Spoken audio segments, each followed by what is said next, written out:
Pour le consommateur, difficile de contrôler à distance le caractère artisanal de ce qu'il achète. Un homme n'hésite pas à le faire.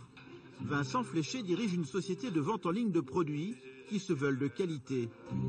Aujourd'hui, il veut s'assurer que la soupe de poisson de roche qu'il a sélectionnée est bien artisanale et locale.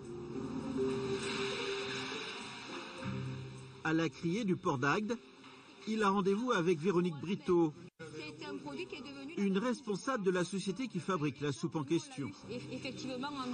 Vincent veut connaître l'origine précise de tous les poissons utilisés.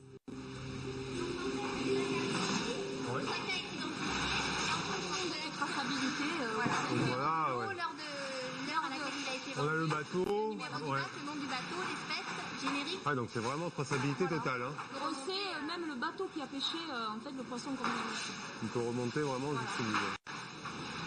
Et si la traçabilité des poissons semble acquise, Vincent veut aussi contrôler la fabrication. Dans l'atelier, quelques employés s'affairent autour de grandes cuves.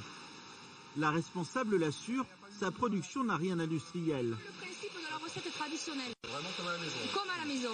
Et donc là, on est vraiment dans la recette traditionnelle. Quand les gens goûtent, en général, ils nous disent ça nous rappelle la soupe de ma grand-mère.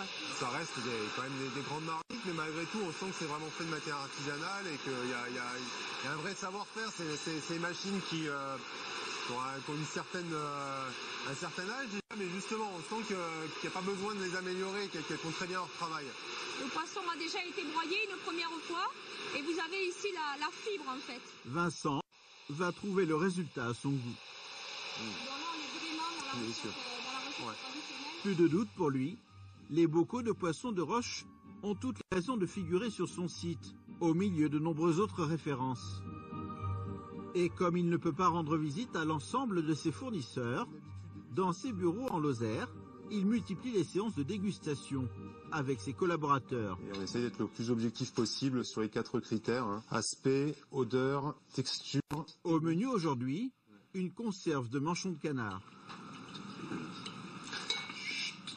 Qu'est-ce que vous avez dit? Non. Faut pas influencer les autres. Surprenant, étonnant. C'est sorti du fond du cœur. Ça tient vraiment pas la route, quoi. Autant, faut pas acheter, quoi. Moins d'un plat sur 4 trouve grâce à ses yeux. On voit des produits, on sait d'où ça sort quelque part, quoi. Des gens qui vont arriver avec de la charcuterie, avec le béret sur la tête, qui vont prétendre que c'est une charcuterie de pays, alors qu'en fait c'est une charcuterie industrielle. Et ben on retrouve exactement la même chose sur Internet aujourd'hui. Voilà. Sur Internet, comme dans le commerce traditionnel,